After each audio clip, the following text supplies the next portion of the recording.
Salut à tous les amis, c'est Loïc, bienvenue dans le carré pour un nouvel épisode.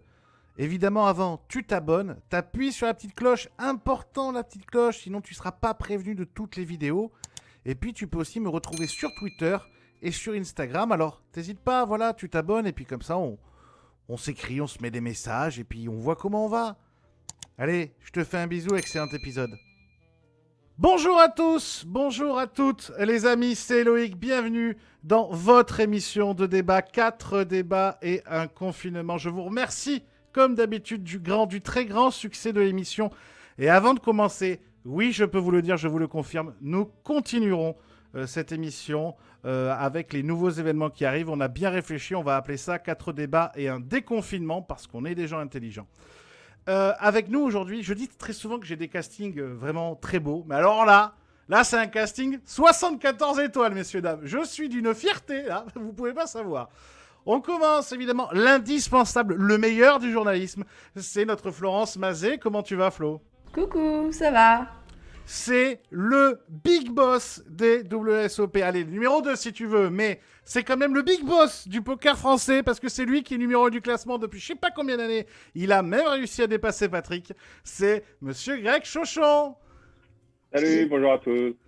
C'est l'un des big boss du Club Circus, où vous pouvez voir cette magnifique émission qui s'appelle Tour de table. C'est donc un de mes patrons finalement. C'est Monsieur Thierry Bolloré.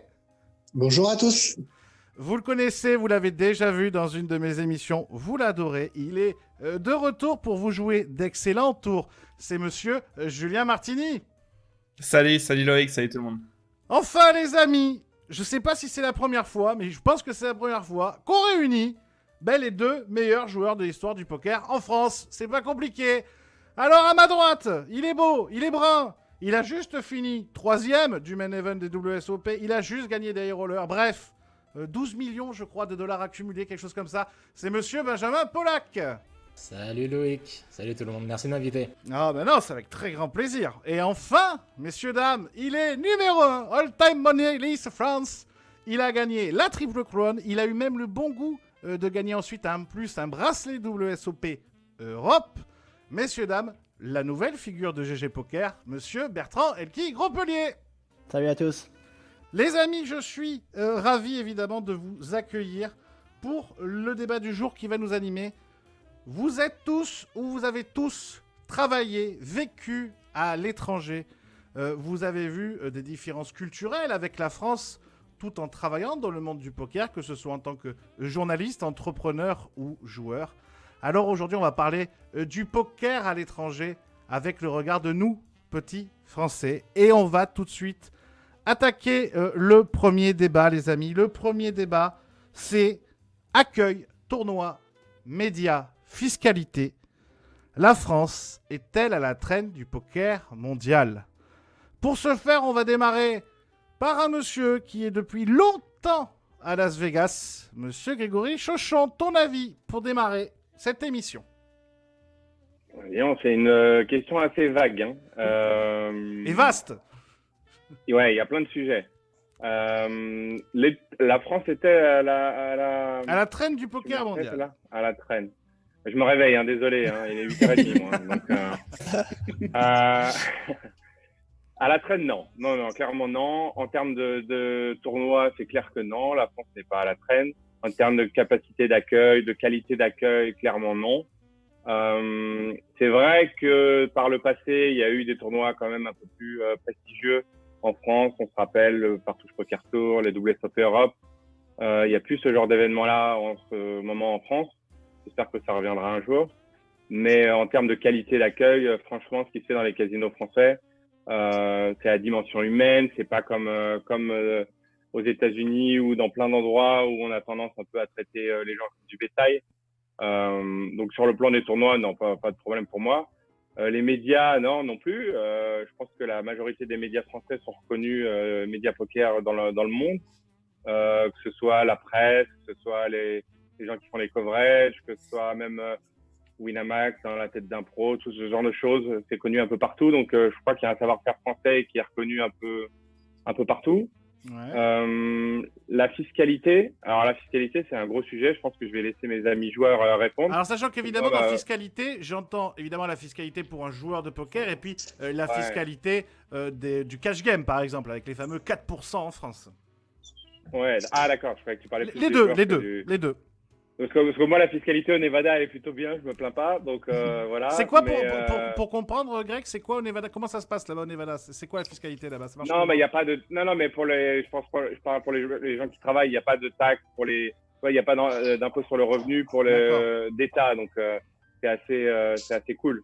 Nickel. Mais au niveau de la fiscalité, les États-Unis, c'est sûr, c'est des précurseurs en termes de joueurs de poker et aussi la façon dont sont taxés les casinos. C'est beaucoup plus simple que la France et beaucoup moins lourd. J'étais en France quand les règles sur les casinos ont été mises en place et c'est vrai que c'est juste complètement absurde de taxer autant le cash game ou les tournois uniquement sur le produit brut, donc concrètement sur ce qui est généré au niveau brut et pas au niveau net. Il y a quasiment aucun pays au monde où ça se fait encore comme ça. Donc clairement un petit peu en retard, mais je pense que c'est juste un problème de culture. Je finirai là-dessus, c'est que en France, on a encore un petit problème avec le jeu, c'est encore un peu tabou. Aux États-Unis, ça l'est beaucoup moins. On est diffusé sur des chaînes de sport. Les joueurs, je pense que Bertrand, Benjamin et maintenant Julien peuvent en parler, mais quand on se balade, les gens sont fiers de connaître des joueurs de poker, etc. En France, c'est quand même pas trop le cas. Moi, pendant des années, ma mère disait que j'étais croupier, tu vois, donc c'est un peu compliqué. C'est un peu compliqué, mais je trouve que ça évolue un petit peu, mais il serait temps que les autorités fassent les changements adéquats. Benjamin, ton avis? Eh bien, écoute, non, je suis assez d'accord avec ce qu'il vient de dire. D'un point de vue joueur, c'est vrai qu'en France, les 4% cash game, c'est, je dirais, imbattable. Je pense que Elki et Jules, vous êtes d'accord avec ça. Quand tu dis imbattable, c'est que un joueur peut pas s'en sortir, tu veux dire? Il peut pas gagner à une table de poker s'il paye 4% en rake en fait. C'est un peu, je suis d'accord. Ouais.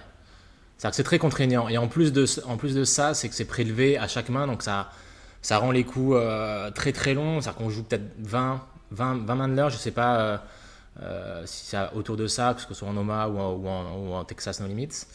Mais ouais, donc d'un point de vue joueur et d'expérience joueur, c'est vrai que ça a dégradé un peu l'expérience joueur, je pense, la taxation à la main. Et après, d'un point de vue, évidemment, taxation sur les gains, pour les joueurs professionnels, ils ont forcé tout simplement les joueurs qui étaient significativement gagnants à quitter le territoire. Et c'est ce que tout le monde a fait. Hein. Et enfin, tous les joueurs qui, je pense, gagnent plus de 100 000 € par an au jeu ont pris la décision de partir, il me semble. Ouais. Et donc, j'ai été amené à partir de la France en 2012.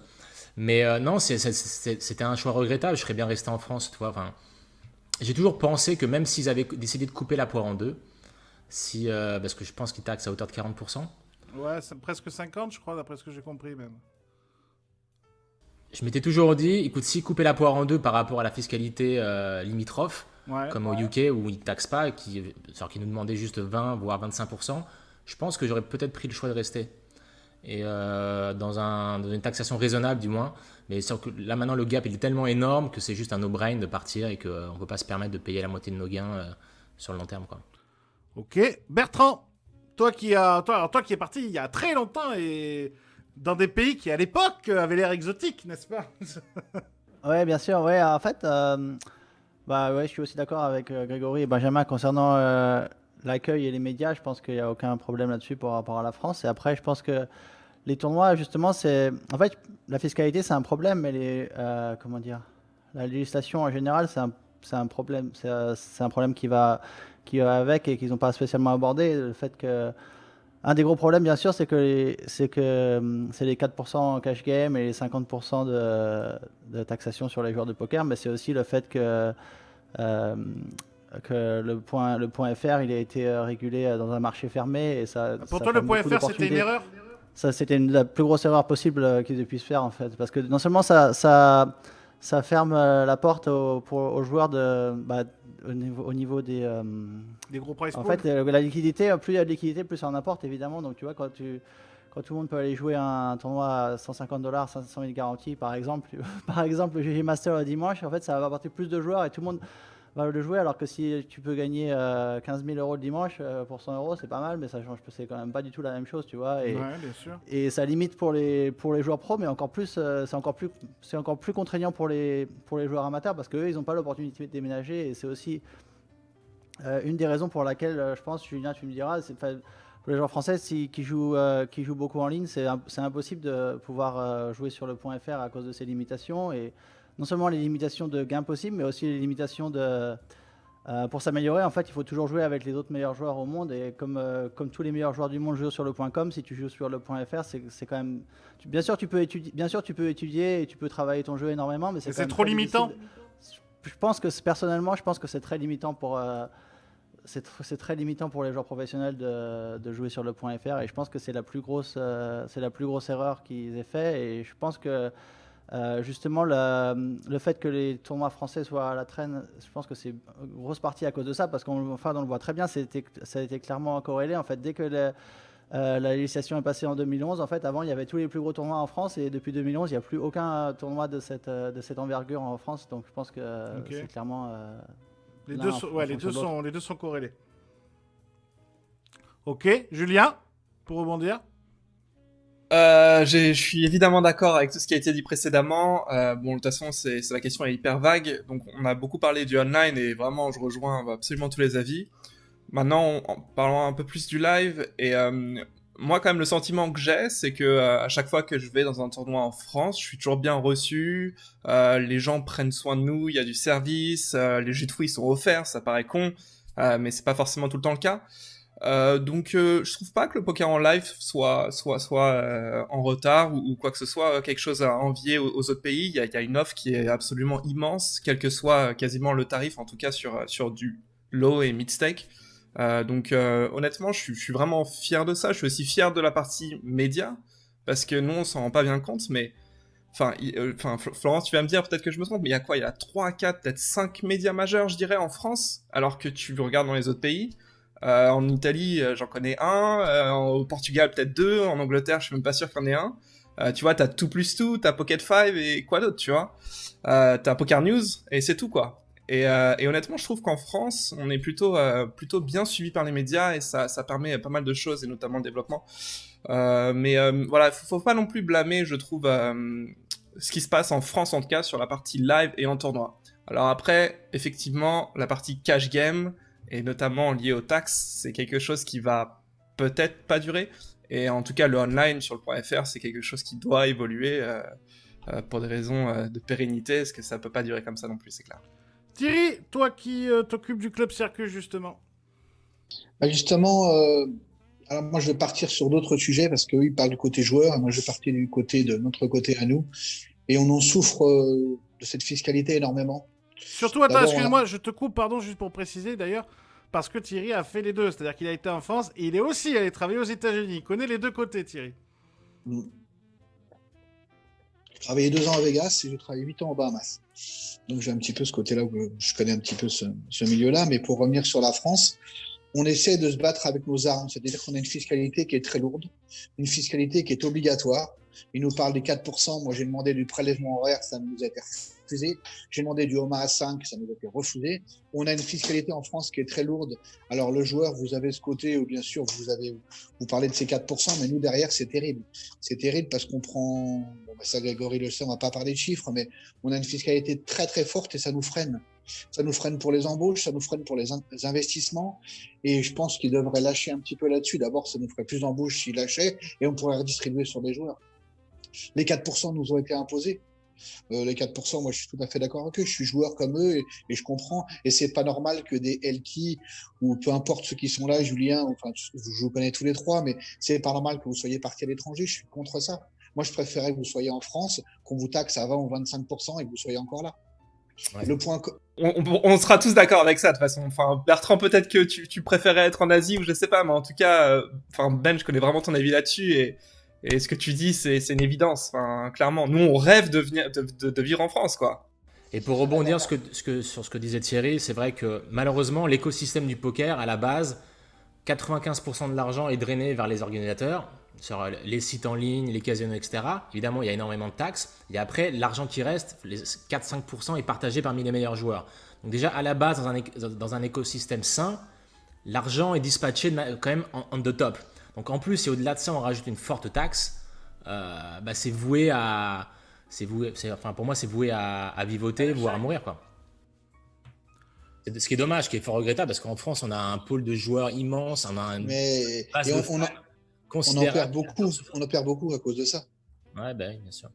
Mais moi aussi, mon dernier bon souvenir, c'est un .com, du temps du .com, parce qu'il y avait des $10 000. Et comme dit Elki, tu peux rêver avec un $10 000. Tu termines 7e, tu prends vraiment de l'argent. Maintenant, il faut que tu attendes qu'il y ait un événement, ou sur Winamax, ou sur PokerStar. S'il n'y a pas une grosse série, il n'y a rien, tu rêves pas, quoi. Ça change pas ta vie, comme dit Elki. Quand tu fais une vraie table finale d'un 10 000 à l'époque, tu avais vraiment de l'argent.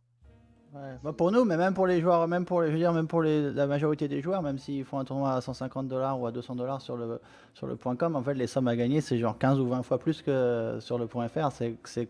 C'est beaucoup plus motivant de jouer le dimanche soir quand tu sais que tu peux gagner, qu'il y a 20 fois plus de joueurs, c'est sûr, ça n'a rien à voir, je pense. Et enfin, Florence. Je vais pas revenir sur ce qui a été dit. Je pense qu'effectivement, on sera tous d'accord pour dire que sur certains aspects, c'est à la traîne, sur d'autres, beaucoup moins. Donc, je vais parler juste de ceux que je connais.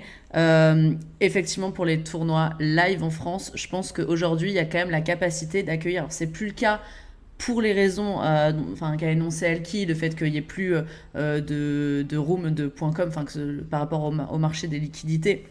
C'est compliqué, tu peux pas te faire une qualification pour un 5000 € live sur une room FR. Enfin voilà, c'est très compliqué de faire ce genre de choses. Donc c'est pour ces raisons-là aussi qu'il y a plus de très très gros tournois en France, mais il y a la place pour avoir un gros tournoi comme ça. Si demain tel room ou tel circuit live veut revenir en France pour faire un très gros tournoi, il y aura les capacités de le faire. Il y aura les capacités matérielles, il y aura les capacités de personnel. Donc c'est possible. Il y a des choses qui attirent aussi en France. Il y a le prestige de certains lieux. Pourquoi il n'y avait plus non plus de gros tournois en France? C'est qu'il n'y avait plus de poker à Paris, par exemple, pendant très longtemps. Donc Deauville, c'était cool, il y avait un EPT et tout, mais Deauville, c'est quand même galère pour y aller. Voilà, c'est quand même pas facile pour y aller, On a eu encore des gros événements pendant longtemps, mais pourquoi tout s'est terminé? Parce que, comme l'a dit effectivement Elki, le marché est resté franco-français, avec maintenant un peu partagé avec l'Espagne, mais c'est tout. Et parce que il y avait en termes de fonctionnalité, c'était moins pratique de venir alors que ça avait été le cas avant. Il y a eu des tentatives pour mettre tout ça en route. Il y a eu notamment Partouche qui, cette année, malheureusement, le Covid-19 a un peu freiné les choses, mais Partouche a voulu relancer le Partouche Poker Tour cette année, en commençant à des petits niveaux, mais je sais qu'ils avaient des ambitions, notamment cet été, de faire beaucoup de pubs en venant à Vegas, en proposant des partenariats. Enfin voilà, il y avait quand même pas mal de choses qui étaient mises pour remettre un très gros tournoi en France. Et puis, de toute façon, il y a des marques comme, des gros groupes comme PokerStars et d'autres qui ont envie de se réimplanter en France. On le sait, c'est qu'une question de temps. Il y a des gros tournois qui vont revenir en France. Ça n'a pas été le cas pendant longtemps, mais ça va l'être.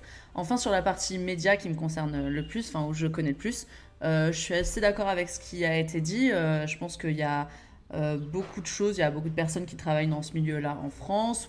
On suit le circuit international quand on va avec mes collègues sur les EPT, sur les WSOP. On est quand même un petit pool, nos collègues italiens, espagnols ou des autres pays en Europe, il y a peut-être une personne, alors que nous, on est toujours 4-5 à représenter différents médias en France. Donc sur ça, il y a quand même eu, on n'est pas à la traîne par rapport aux autres. Après, je pense que c'est aussi en proportion évidemment. Dans la France, on est un très gros pays, donc forcément, c'est logique qu'il y ait plus de monde qui travaille. Tout est une question de proportion aussi.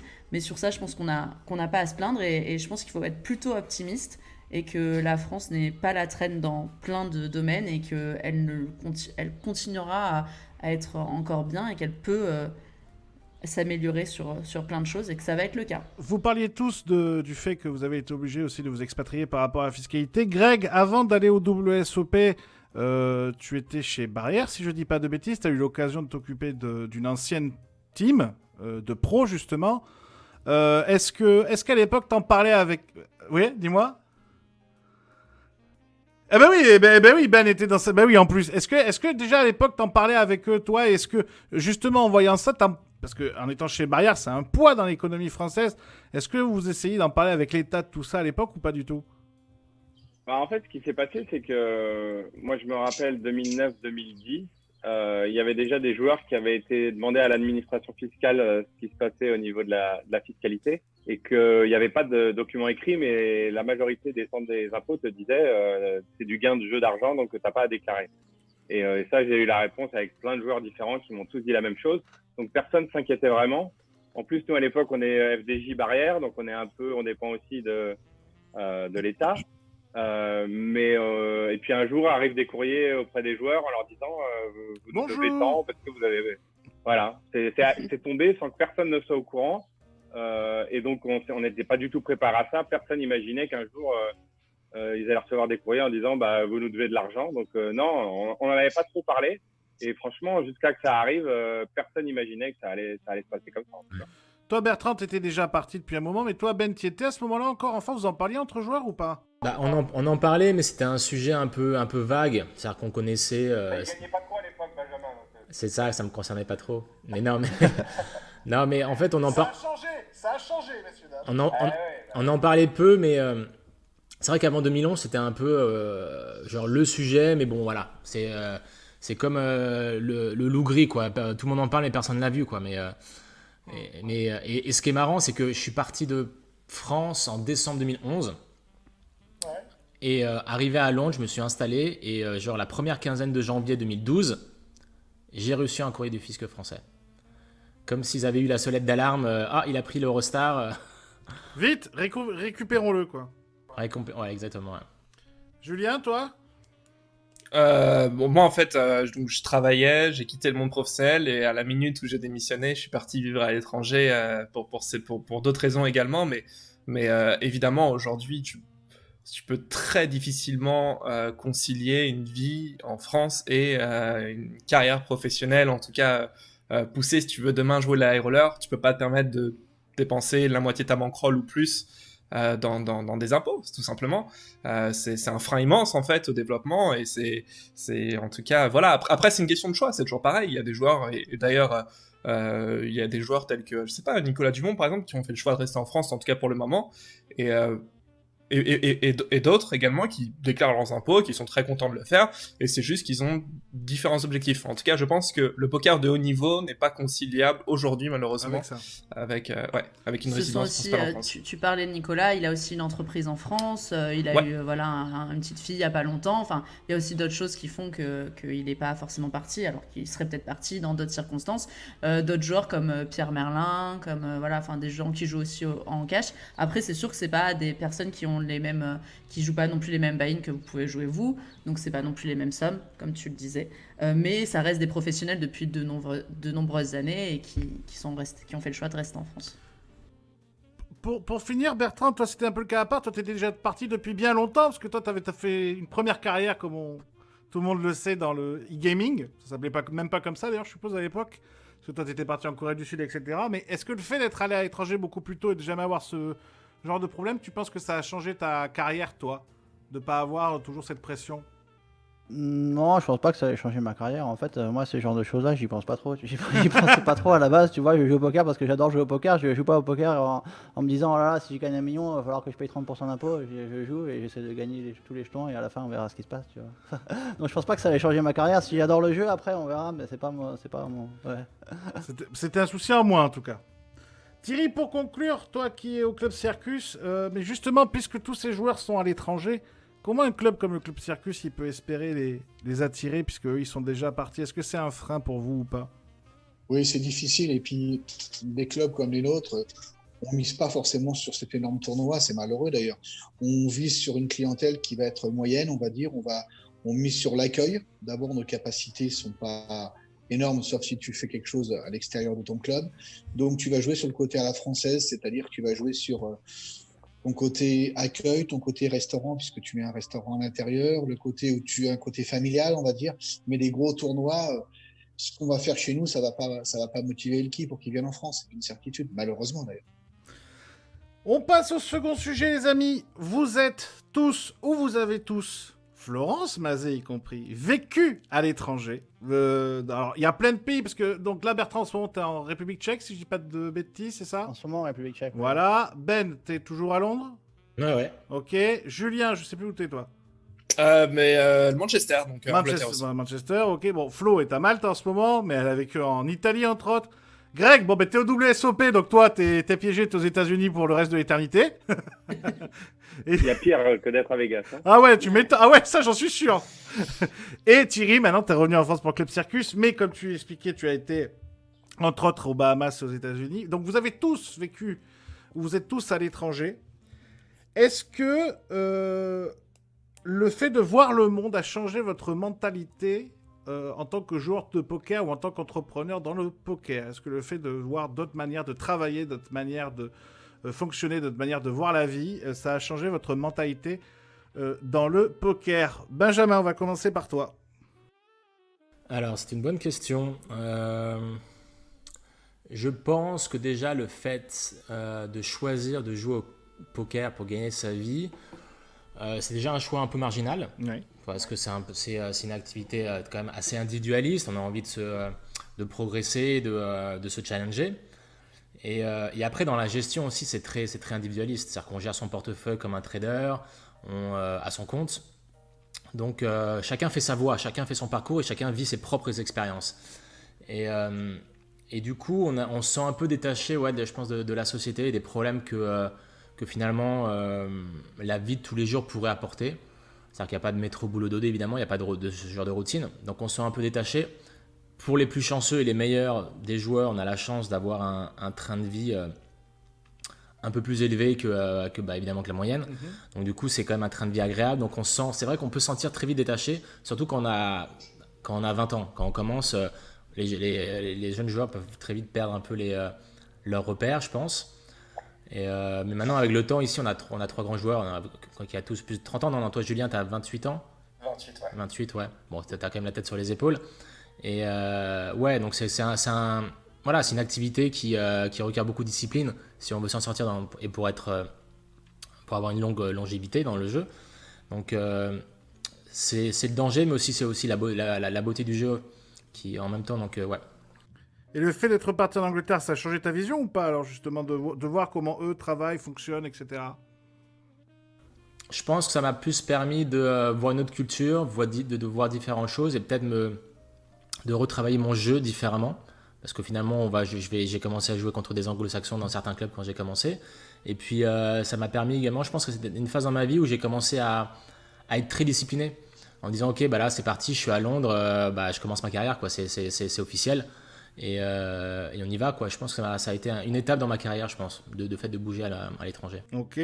Bertrand, toi, Corée du Sud, ensuite tu as voyagé un peu partout. Qu'est-ce que ça a changé? En fait, je pense que voyager à travers le monde, je pense que ça change notre vision. C'est un peu réducteur de dire que ça change la vision par rapport au poker. Enfin, je sais bien que c'est le concept de l'émission. Non, mais au contraire, vas-y. Ça change la vision par rapport à tous les aspects de la vie, je pense, et ça ouvre beaucoup plus de perspectives que le poker même, parce que le poker même, à la limite, même si tu vis pas à l'étranger, en fait, c'est déjà un milieu qui est très diversifié. En fait, juste si tu vas voyager faire un tournoi de poker, tu vois bien, tu vas rencontrer des gens de toutes les nationalités, de partout à travers le monde. Quand tu vas à Vegas, tu peux voir, je sais pas combien de pays représentés au World Series dans un tournoi, mais plus d'une centaine. Combien?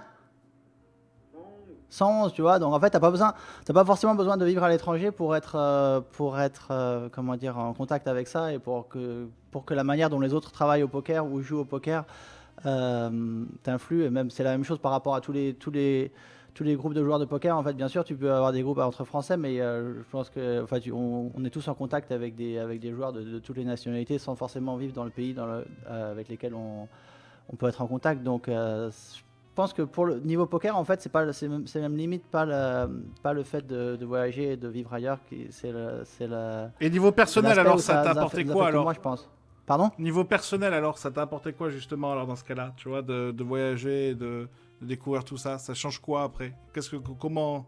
Ça nous rend beaucoup plus ouverts, en fait, parce qu'on se rend compte qu'il y a vraiment tellement de cultures différentes. Je pense que ça rend beaucoup plus ouvert et comment t'appelles Tolérant? ça, tolérant, ouais, beaucoup plus de tolérance, parce qu'en fait, quand tu voyages beaucoup, tu te rends compte que les personnes, ils ont, enfin, tu te rends compte qu'il y a des gens qui vivent de manière totalement différente de partout à travers le monde et qu'il y a pas.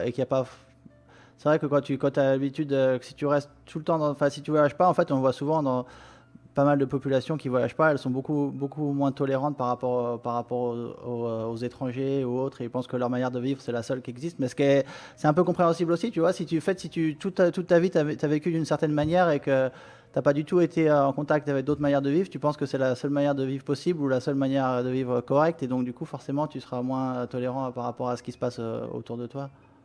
Ok. Ça vous calme, hein? Julien! Ouais, enfin moi quand je suis parti m'exiler en Asie à Taïwan, ce qui m'a vraiment choqué, c'était effectivement les gens vivaient complètement différemment et ça m'a mis une claque parce que je pensais que finalement être heureux c'était ça exactement, alors que finalement d'autres gens m'ont montré complètement autre chose et étaient parfaitement heureux. Et en fait j'ai compris qu'il n'y avait pas vraiment de vérité et effectivement ça m'a personnellement vraiment ouvert l'esprit. Ça te rend beaucoup plus tolérant, tu te rends compte que rien n'est noir, rien n'est blanc. En tout cas, d'un point de vue personnel, je trouve que c'est définitivement l'expérience la plus enrichissante que j'ai vécue personnellement, c'est de vivre à l'étranger. D'un point de vue poker maintenant, c'est tout un tas d'approches différentes. Il faut bien savoir que la mentalité française est vraiment particulière et quelque chose quasi d'unique. Et en fait, de voir des joueurs venant de toutes les nations, ça t'englobe, ça t'entoure le jeu, le poker est au milieu et t'as tous ces gens qui viennent de tout un tas d'endroits différents et qui essaient d'arriver au centre. Et par contre, tu te rends quand même compte que ceux qui réussissent, par exemple, ont les mêmes qualités. Tu te rends compte également que des choses qui peuvent te paraître des défauts, par exemple, ne pas forcément avoir les notions d'argent, ou en tout cas s'en foutre un peu de l'argent, par exemple, ce qui peut paraître un peu bizarre. En fait, c'est quelque chose de parfaitement normal pour ces gens-là. Enfin voilà, ça vraiment, ça te permet d'ouvrir. C'est ton échantillon de personnes que tu rencontres devient plus grand, de milieux différents, et tu t'enrichis tout simplement. Thierry, Greg, vous en tant qu'entrepreneur, le fait d'avoir été à l'étranger, qu'est-ce que ça a changé pour vous dans vos visions? Et après toi. Allez Thierry. Disons que la différence entre Greg et moi, c'est que Greg, il est sur place. Et moi, quand j'ai travaillé à Vegas, c'est que j'étais commercial pour le Venetian. Et je faisais ce qu'on appelle un rôle de junket. C'est-à-dire que je partais avec des joueurs et on faisait des courts séjours sur Vegas de 4, 5, 6 jours et on revenait. Greg, il est là-bas sur place. Il a sa maison qui est là-bas. Il a la vie de l'étranger. Moi, j'étais surtout la vie des allers-retours. C'est-à-dire que tu vis dans un système de luxe. Un peu là, aujourd'hui, on a le haut du panier des joueurs qui sont certainement, comme tu l'as dit, les meilleurs joueurs français et voire mondial pour Elki, les autres en sont pas loin. Donc, tu vis dans le côté luxe, tu vas dans les hôtels, tu descends peu importe dans l'hôtel quand tu vas à Vegas, t'as un bel hôtel, j'avais la même chambre que les joueurs. Et là-bas, il n'y a pas de petite chambre et encore, ça a changé un petit peu maintenant. C'est un peu plus radin à Vegas qu'il ne l'était avant. Avant, ils étaient très, très ouverts pour les joueurs. Ils n'avaient pas d'addition en fin de séjour. Donc, j'ai vécu ce côté-là où tu fais des allers-retours, où tu es dans les aéroports. Mais par contre, où tout change complètement parce que tu arrives vraiment dans l'univers du jeu et tu vas vivre pendant ces 5 ou 6 jours que dans le jeu. Il n'y a plus d'autre chose que ça. Il y a une phrase qui dit « Tout ce qui est à Vegas reste à Vegas », mais c'est quand même un peu ça. Greg, c'est dur de passer après tous ces philosophes là. Non, mais par contre c'est vrai que c'est les 3 meilleurs joueurs français, ça on peut pas leur enlever, donc déjà c'est bien de les avoir. Non, la vie à Vegas, moi quand je suis arrivé, la première chose qu'on m'a dit, c'est tu vas voir où que tu vas aller dans le monde, on va te dire, quand tu vas dire aux gens que tu habites à Vegas, ils vont te regarder avec des gros yeux en disant mais on peut habiter à Vegas, c'est possible ça? C'est vrai que j'avais comme tout le monde une expérience de Vegas. On est content quand on arrive, on est content quand on repart, parce que le strip c'est épuisant. Donc je pense que tous ceux qui sont présents ici savent que quand on reste longtemps à Vegas, faut pas rester dans un casino sur le strip. il faut être en dehors, etc. Parce que sinon, on devient fou. Donc, moi, j'ai la chance, évidemment, de vivre en dehors du strip. Sinon, je serais déjà plus là, à mon avis. Mais c'est vrai que c'est une mentalité complètement différente. Les Américains, alors après, je crois que c'est très différent d'une ville à une autre. Vegas, c'est très spécifique. C'est pas comme être à New York ou dans une grande ville un peu comme Paris. Mais à Vegas, c'est très familial. Les gens aussi adorent venir te voir en vacances, les Français, même en dehors des World Series. Voilà, quoi. C'est un petit monde à part. Mais moi, personnellement, j'adore ça et j'adorais Vegas avant et là, je l'aime encore plus. Après, sur le poker. Sur la manière de travailler ouais, le produit, etc., tu vois. Ouais, non, c'est une question de mentalité. Encore une fois, c'est ce que je disais tout à l'heure. J'ai la chance d'avoir pas mal travaillé en France dans le poker, dans les casinos barrières, avec même à Thierry à l'époque de Wagram où je traînais un petit peu par là. Et c'est vrai que la mentalité est complètement différente.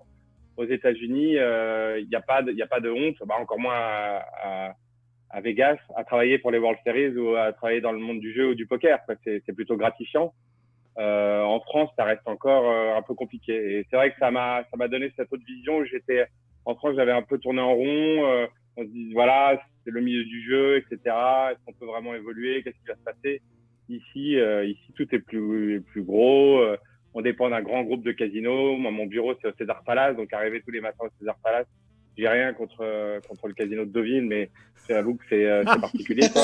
C'est pas pareil. Ah non, j'adore Deauville, j'adore Anguin, j'adore le groupe Barrière, donc c'est pas le sujet, mais c'est vrai que c'est un rêve de gamin d'être là et c'est à d'autres dimensions, quoi. Ouais, c'est ça. Et puis il se passe toujours quelque chose.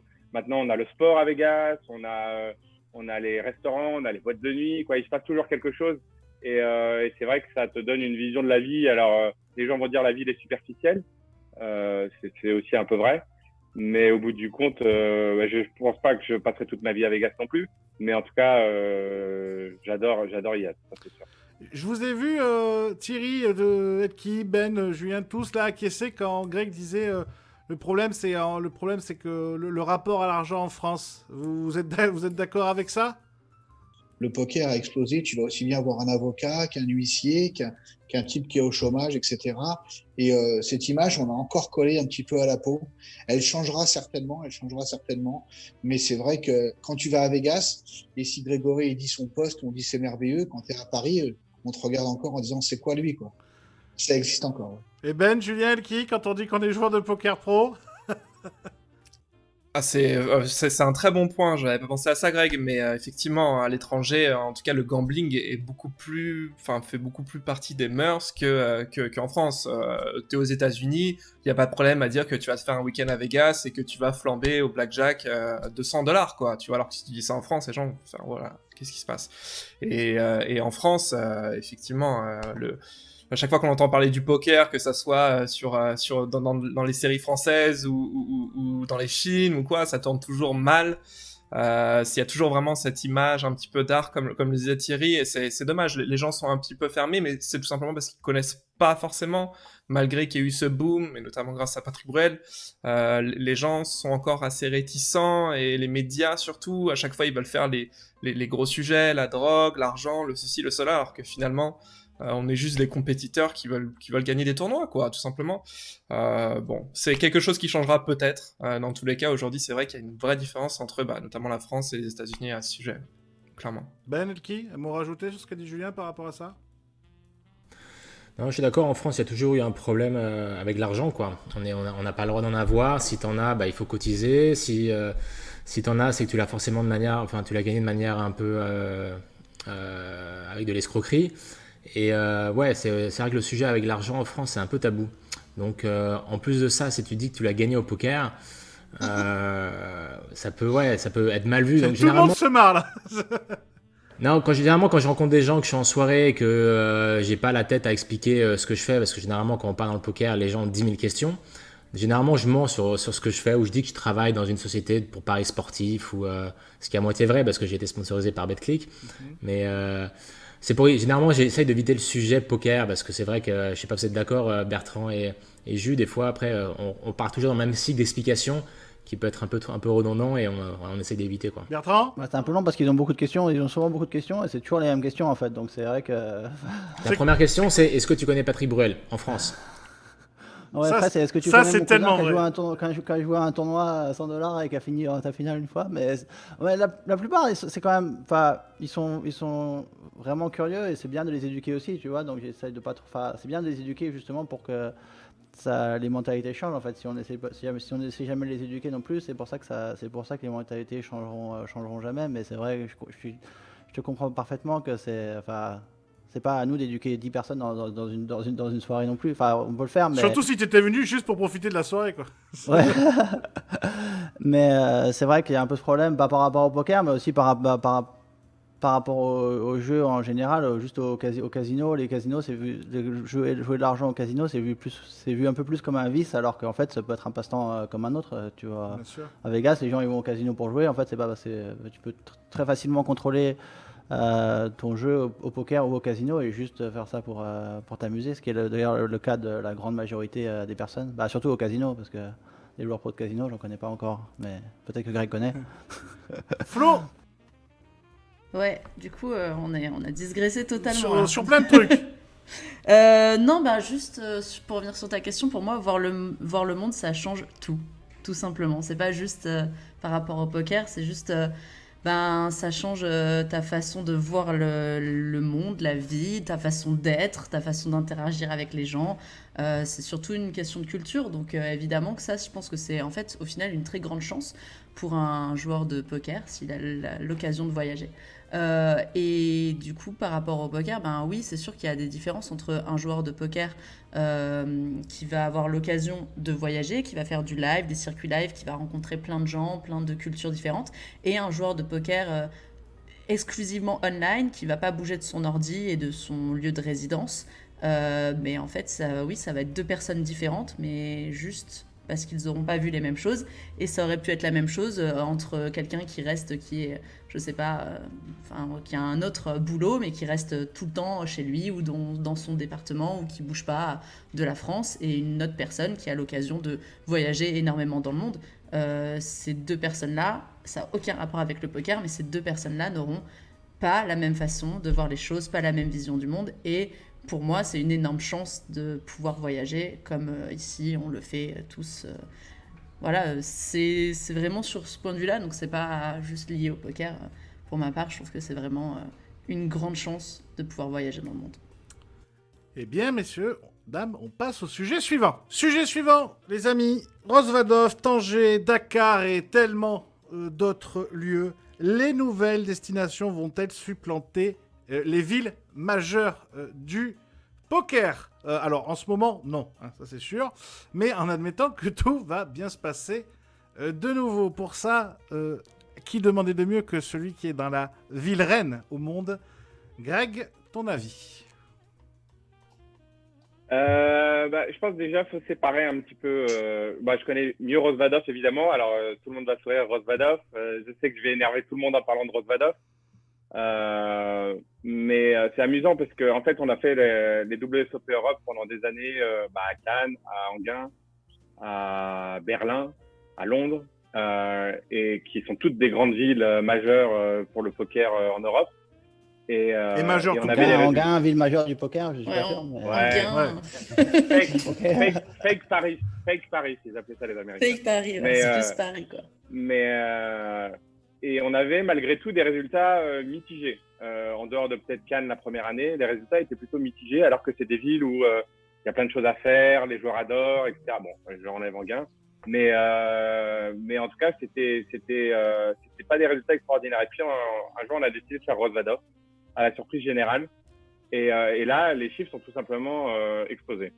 Alors, je sais qu'il y a beaucoup de joueurs pros qui n'aiment pas Rosvadov, mais il faut juste remettre les choses dans l'ordre. Rosvadov, c'est juste la plus grande poker room d'Europe, voire, je pense, une des plus grandes du monde. Il y a 160 tables de poker. Moi, je connais pas beaucoup de casinos dans le monde où il y a 160 tables de poker, en fait. Donc, oui, c'est au milieu de nulle part, etc. Mais ce qu'a réussi à faire Léon là-bas, c'est juste extraordinaire. C'est le seul endroit, en fait, qui est consacré uniquement au poker. Alors, on peut que jouer au poker. On y va pour jouer au poker. Mais résultat, quand on a eu, moi j'ai juste un chiffre qui me vient en tête, c'est on a fait un tournoi à 100 000 en 2017 et il y avait plus de joueurs à Rosvadov qu'à Las Vegas pour les WSOP en fait, pour le tournoi à 100 000. Donc c'est juste que je pense pas que le lieu soit si important que ça. Alors peut-être pour la santé mentale des joueurs sur la durée, c'est important. Mais en tout cas, en termes de chiffres, ce qui compte vraiment, ou en tout cas pour l'attrait pour les joueurs, c'est quelle est l'offre de poker et comment les joueurs sont traités. Et je pense qu'en l'occurrence, à Rosvadov, Bertrand peut en parler puisqu'il y va plus souvent que tout le monde. Mais le fait que les buffets soient gratuits pour les joueurs, les boissons, qu'il y ait un hôtel sur place, tout ce genre de choses, fait que ça en fait un lieu un peu particulier. Tanger Dakar, je connais un peu moins. Je sais qu'ils développent beaucoup. Le seul problème qu'ils ont, je pense, évidemment, j'ai pris ces deux exemples-là, il y en a plein d'autres, c'est juste pour... Il y a beaucoup de nouvelles destinations, tu le vois. C'est qu'en fait, ils ne fonctionnent pas avec une clientèle purement locale. Et c'est le cas pour Rosvadov, il y a des gens qui viennent de partout en Europe. C'est assez central, on peut y venir en voiture et ils ont réussi à comprendre que la clientèle locale ne suffisait pas, comme c'est pas le cas par exemple pour Paris où la clientèle peut suffire. Là, c'est des lieux un peu isolés et l'offre de poker doit être suffisamment intéressante pour faire venir tout type de joueurs, donc des high rollers ou des joueurs amateurs à travers toute l'Europe. Donc ouais, moi, Rosvadov, j'ai un avis un peu différent des autres, mais en tout cas, je suis toujours impressionné quand je rentre dans cette salle où je vois qu'il y a 150 tables de poker pleines. Je suis effaré, mais impressionné. Bertrand, c'est là où tu as gagné ton deuxième bracelet, Bertrand, là, c'était C'est Rosvadov. là, oui. C'est vrai que je ne vais pas être forcément le plus objectif par rapport à Rosvadov. Parce que Léon, c'est un ami à toi en plus. Là-bas, et Léon, c'est mon ami. Mais c'est vrai que c'est incroyable ce qu'il a réussi à faire. Juste en adorant le poker, en fait, il a créé un casino au milieu de nulle part et tout le monde disait qu'il était fou. Il y a une quinzaine d'années, tout le monde lui dit mais non, il y a 300 habitants à Rosvadov, tu veux pas ouvrir un casino là-bas, c'est débile, qu'est-ce que c'est que cette idée? Et maintenant, c'est lui qui a les plus gros tournois de poker d'Europe de loin et c'est la plus grosse salle de poker. Et franchement, c'est un de mes endroits préférés pour jouer au poker parce que justement, l'accueil, le fait que l'accueil, le service, c'est vraiment unique et on se sent en fait.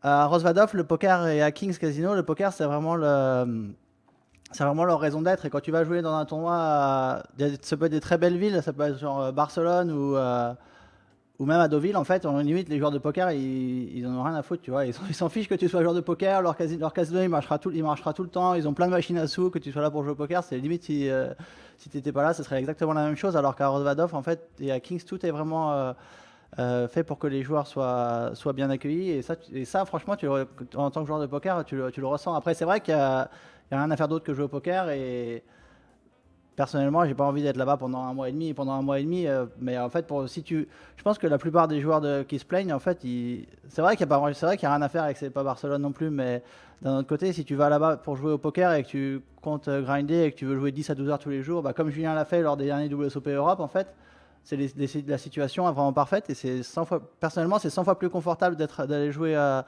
Rosvadov que d'aller jouer par exemple quand j'étais au Playground à Montréal qui est une superbe room, mais en fait l'hôtel il est à 1 heure l'hôtel il est à 3/4 d'heure, 1 heure, et faire 2 heures de voiture tous les jours c'est le plus petit temps quand tu finis à 2h30 du matin et qu'il n'y a pas de taxi et que tu as juste envie d'aller dormir, tu vois, attendre 1h30 pour être à l'hôtel et pouvoir dormir, c'est vraiment très très frustrant. Donc personnellement je pense que c'est un de mes endroits préférés pour jouer au poker.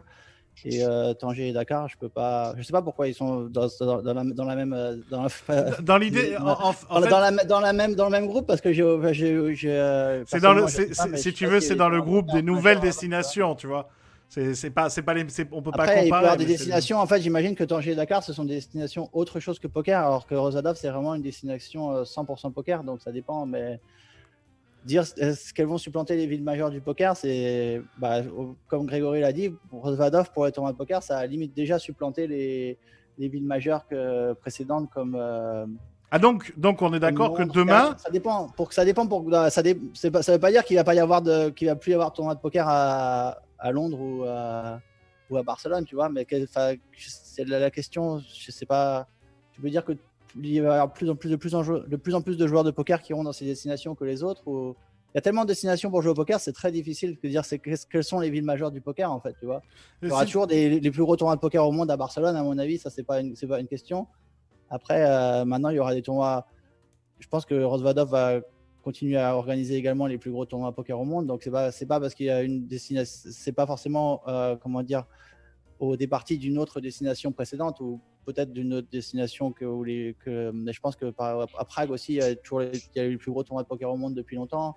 Et Tu veux dire ça n'en enlève pas, ça fait juste que rajouter une nouvelle destination, quoi. ça rajoute une nouvelle destination. Forcément, il y aura des tournois où il y a moins. Par exemple, Deauville, j'aime bien jouer à Deauville, tu vois, mais c'est vrai que pour beaucoup d'étrangers, c'est un cauchemar d'y aller. En fait, c'est très très compliqué d'y aller au niveau logistique. Pour le coup, c'est beaucoup plus dur d'y aller que d'y aller à Rosvadov, en fait, par exemple.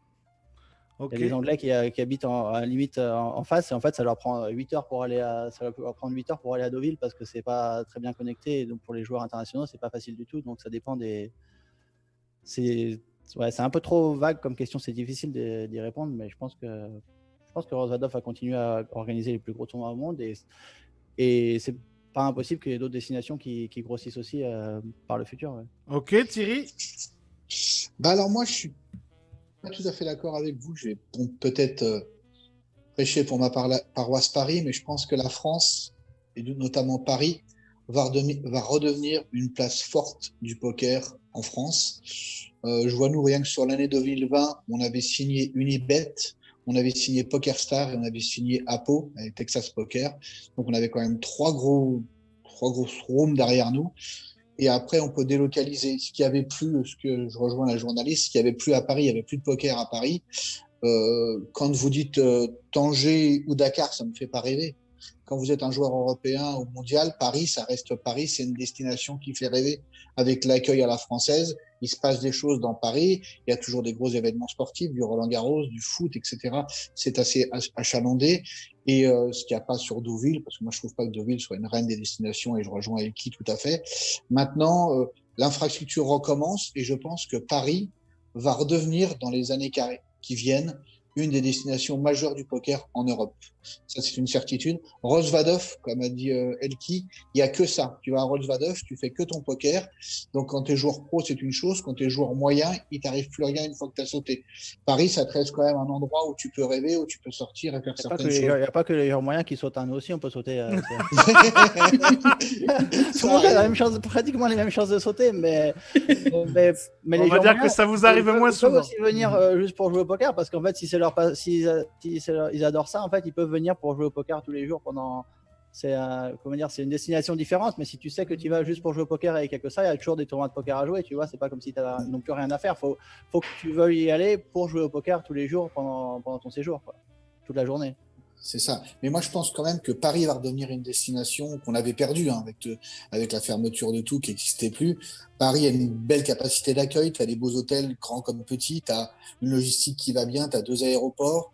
Tu as quand même un côté où je pense que ça et je l'espère, hein, d'ailleurs. Je ne défends pas que mon club. Il n'y a pas que Circus qui existe, mais même si je vois que par ça. Mais je pense que dans les années à venir, on va être devant. Rosvadov, restaurant Rosvadov, d'abord, ils ont pris de l'avance. On va pas se mentir. Ton ami qui est très bien là-bas, il a créé quelque chose de merveilleux. Je suis allé au Rosvadov, bien sûr, je suis joueur, comme tu le sais. Et c'est vrai que quand tu vas là-bas avec tes joueurs, tu dis un fou quand même, parce que c'est une destination où il y a quand même du jeu, bien sûr. Ben, Julien. Bon, déjà, enfin, comme disait Bertrand, enfin, Rosvadov, c'est une destination du poker aujourd'hui, et c'est plus une nouvelle destination du poker. Aujourd'hui, ils ont vraiment établi une identité, et c'est aujourd'hui peut-être la place forte avec effectivement le Casino de Barcelone en Europe. Ça, c'est une certitude. Après, les discussions qu'on avait eues, Greg, auparavant, c'était plutôt au niveau du calendrier, où c'était vraiment très long. Malheureusement, ça aurait été mieux éventuellement de gérer les choses différemment, mais c'est d'autres discussions. Dans tous les cas, à Rosvadov, c'est vrai qu'on est très bien reçu. Bertrand, il y avait combien de joueurs sur ton tournoi que t'as gagné? 2700 joueurs au Colossus. Thierry, tu pourras jamais réunir 2700 joueurs dans un lieu français, quoi. À Paris, c'est pas possible. Et même si tu fais 25 jours 1, tu peux le délocaliser. Je veux dire, nous, en face de notre club, il y a le Parc des Princes et il y a le Stade Jean-Bouin. Je veux dire, si demain... Ah, c'est un sacré pari. Voilà, ici c'est Paris. Mais non, mais je veux dire, bien sûr. Oui, on est bien d'accord. C'était pour te chambrer. Non, mais je veux dire que bien sûr, on peut aussi le délocaliser. On n'a pas les salles de Vegas, on n'a pas les salles de Rosvadov. Pour l'instant, on revient. On a tous 6 mois d'ouverture. On a 6 mois d'ouverture et en 6 mois, on a déjà fait des beaux tournois. Bien sûr qu'on n'a pas fait des tournois de cette ampleur-là. On est bien d'accord, mais on y arrivera. On y arrivera parce qu'on a des choses en face de chez nous, on pourra travailler avec ça, bien sûr, puisqu'on a le droit. L'État français nous a quand même donné une chose, c'est qu'on peut délocaliser notre licence. Que Paris redevienne une place forte du poker, ça peut être le cas, et ça vraiment ça ne tient qu'à vous et finalement à ce que vous arrivez à négocier avec l'État, avec à quel point ils vont vous laisser du lest.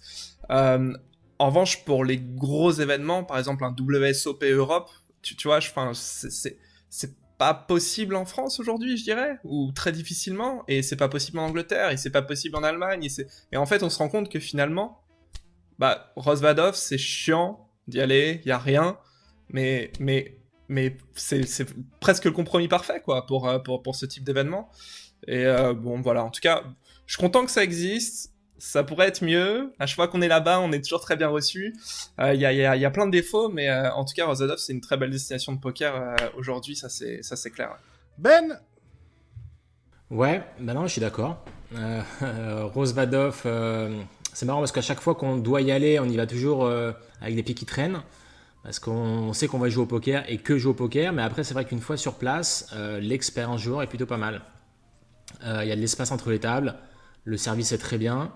Il y a un buffet gratuit, comme on l'a dit. Et c'est vrai qu'une fois qu'on y est, c'est agréable. Après, c'est vrai qu'une fois qu'on saute, on tourne un peu en rond. On essaie de passer 2-3 coups de fil pour voir s'il n'y a pas un euro avec nous qui a sauté pour aller échanger un verre, etc. Après, on est en plein milieu d'une forêt. Donc, c'est vrai, l'atout, et ce que j'ai fait les dernières fois, c'est qu'on peut aller se balader en forêt. Je crois que toi aussi, Bertrand, tu le fais. Tu peux aller courir et c'est très, très joli. Comme disait Thierry, c'est très possible de l'avoir à Paris. Hein. C'est très possible de l'avoir attiré. Tu vois, le club, je parle de Pierre Charon parce qu'ils ont fait un événement et ils sont décentralisés à Porte-Maillot. Ils ont fait quelque chose pour agrandir leur mur et ils ont fait un événement quand même qui a bien marché. Tu vois, enfin, ils ont des très bons chiffres, il me semble. Donc c'est possible, tu vois, et comme disait Thierry, vous êtes à côté du Parc des Princes, etc. Vous avez des salles de conférence pas très loin et c'est très possible de délocaliser et de faire un grand événement, je pense. Et c'est vrai que Paris, je pense que ça attire quand même pas mal de joueurs européens, voire mondiaux. D'une part, par ce que Paris représente, mais aussi d'autre part parce que les Français sont considérés encore aujourd'hui comme des joueurs moyens, je pense. Et je pense qu'ils verraient ça comme une bonne value. Dire, tiens, on retourne en France. Un peu comme ce qui a laissé un peu l'image du WPT Paris à $10 000 il y a 10 ans, c'est ça? Non, je pensais du Partouche Poker Tour. Le prix de Paris était relevé quand même. Ouais. Je pensais au Partouche Poker. En fait, tous les Français, ils sont déjà à Barcelone. Hein. Quand tu vas à Barcelone, tu vas pour jouer contre les Français, pas contre les Espagnols. Enfin, les deux, t'as les deux pour le prix, pour le prix d'un ticket. T'as un prix groupé, quoi. Juju, pour Paris, t'as haussé les sourcils un peu, non? T'as du mal, toi, à y croire. Ah non. Quoi, Paris, que ça devienne une destination forte du poker en Europe, mais j'en rêve, je demande que ça. Enfin, moi, je rêverais de jouer en France le plus possible, c'est clair. Après, c'est les contraintes, quoi. C'est qu'est-ce qu'on a et qu'est-ce qu'on peut faire. C'est aussi simple que ça. En tout cas, aujourd'hui, une chose est sûre, c'est que ça soit Tanger ou Dakar, moi, en tant que joueur pro, déjà, j'en ai jamais entendu parler, ou très peu. Et d'autre part, ça me tenterait pas du tout d'y aller, quoi. Salut, amitié à ces casinos. Hein, voilà, peut-être que je viendrai faire un tour, regarder quoi ça ressemble. Non, peut-être que tu es interdit depuis que tu as dit cette phrase-là. C'est possible. Je vais mourir d'ailleurs. Et Greg, Thierry, il parlait de quelque chose de très intéressant. Ben, effectivement, il y a le Club Charon qui, paradoxalement, n'a pas pu ouvrir, mais a quand même organisé un tournoi. Bon, bref, la législation française et ses complexités, n'est-ce pas? Mais c'est rentable, quelque chose comme ça, parce que ça coûte une fortune de louer des lieux comme ça. Ah, tu perds de l'argent. Bien sûr. Mais tu perds de l'argent, c'est uniquement l'image. À l'époque de Barrière... C'est difficile de penser à organiser un tournoi, comme Julien le disait, un Colossus avec 2700 personnes. Si tu perds de l'argent à chaque fois que tu fais un tournoi, ça me paraît, je sais pas, la situation long terme, ça me paraît pas forcément très EV+. Greg, très optimiste. Non, je disais, même à l'époque de Barrière, dans les casinos, le tournoi, il perdait de l'argent, en fait. Donc, imagine quand tu sors. Mais quand on faisait les business plans des tournois de poker, ils étaient négatifs. Donc, même en le remplissant, même en étant plein. Partout. Donc, imagine si, en plus, tu dois sortir du casino, les frais, c'est ridicule. Donc, il faut que la réglementation et la fiscalité changent pour que ça fasse du sens pour l'organisateur. Sinon, c'est absurde. Thierry ? De toute façon... Ils viennent de dire ce que l'on sait, quoi. Je veux dire, c'est un tournoi, c'est du marketing, hein. C'est uniquement du marketing. Tu fais ça pour récupérer une image de marque, pour que les joueurs après reviennent chez toi, rejouent en cash game ou sur les jeux de contrepartie et qu'ils restent dans ta maison. C'est ça un gros tournoi. C'est une image de marque. Tant qu'ils changeront pas cette fiscalité sur la France qui qui est tellement lourde que vous les joueurs, vous avez ce côté-là, mais vous vous rendez même pas compte de l'autre côté de la barrière, comment c'est difficile. Nous, à cause de ça, on n'embauche pas, c'est dramatique. Je veux dire, c'est une vraie industrie. On pourrait réinvestir sur d'autres établissements en France, parce que moi, c'est un groupe belge qui s'appelle Circus, vient de Belgique, à Namur, qui est une place forte aussi là-bas, où on a un président France qui s'appelle Sébastien Leclerc, qui est un monsieur qui connaît vraiment bien les jeux. On embrasse Sébastien. Ouais, qu'on embrasse Sébastien, parce que c'est vraiment, je peux que le remercier de m'avoir donné cette chance d'être à ses côtés. Et c'est quelqu'un qui a commencé croupier, qui connaît les jeux et qui essaye de faire bouger pas l'État français, mais ce système en disant que plus on va faire de choses, qui lui rêverait que Paris devienne une place forte, mais il se rend compte que toucher à la fiscalité française, c'est tellement difficile. Combien, je sais pas si quelqu'un, un de chez vous sait qu'est-ce qu'ils prennent comme prélèvement justement là-bas à Rosvadov sur les tables en cash game, ce qui est un prélèvement différent de nous par exemple. Ça dépend des tables, je crois, mais souvent les grosses tables, ils peuvent avoir un prélèvement à la demi-heure, il me semble, c'est genre 100, mais ça, 100 euros la demi-heure, quelque chose comme ça. Voilà, mais ça c'est attends, explique Bertrand, c'est-à-dire exactement, c'est-à-dire c'est toute la demi-heure, tu paies 100. Exactement, je sais pas exactement, je me rappelle plus. Je crois que c'est 100 euros la demi-heure pour les 100-200, mais ça change pour chaque type de table en fait. Pour les plus petites tables, c'est un prélèvement par pot, il me semble, mais c'est vrai que c'est beaucoup plus flexible déjà. Comme Ben le disait, tu mets pas 1 heure à compter à chaque pot, ça fluidifie vachement le jeu parce que le dealer change et il demande 100 euros à tout le monde. C'est une espèce de location, quoi. Tu loues en fait ta place à la demi-heure quelque part. C'était comme ça avant dans les cercles à Paris, je crois, à la CF, c'était comme ça aussi. Tu payais à la demi-heure. C'est ça, sur les grosses tables. Et à Vegas aussi, c'est comme ça, non? Ouais, non, mais la grosse différence qu'il faut expliquer, c'est que la plupart des casinos dans le monde sont taxés sur leurs bénéfices. Et pas, alors qu'en France. Ah oui, ça c'est dramatique. C'est prélevé sur les mises. Ce qui est juste, qui fait absolument aucun sens. Et c'est un des seuls pays au monde où, en fait, on prélève sur les mises. Il n'y a aucun jeu ou aucun pays où on prélève sur les mises. On est censé prélever sur les bénéfices du casino, qui change tout le business model, que ce soit les rooms online ou offline, d'ailleurs. C'est ça, parce que là, ce que ça veut dire, c'est qu'un casino peut perdre de l'argent et quand même être taxé comme un malade parce qu'il y a beaucoup de mises. Exactement. C'est là où on se bat contre ça. C'est fou. Quand tu as les taxes qui sont fortes. Moi, j'entends les 3 joueurs ont dit la même chose tous les 3. Ils ont dit, on a un buffet offert quand on va à Rosvadov. Mais moi, j'aimerais faire ça. Je suis VIP manager. Je suis là pour m'occuper des joueurs. J'aime les joueurs, j'aime le jeu, mais je peux pas le faire. Ça me revient trop cher. C'est complètement fou. Alors que j'aimerais pouvoir faire ça. J'aimerais pouvoir dire aux joueurs, tiens, viens chez moi 3 jours ou 4 jours et je t'offre l'hôtel. Mais financièrement, je peux pas. Parce qu'on n'a pas les moyens. On a trop de taxes là-dessus.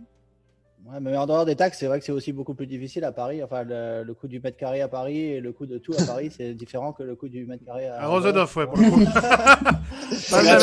Économiquement, ça va être difficile de. Et alors, je t'explique pas à Tanger, alors.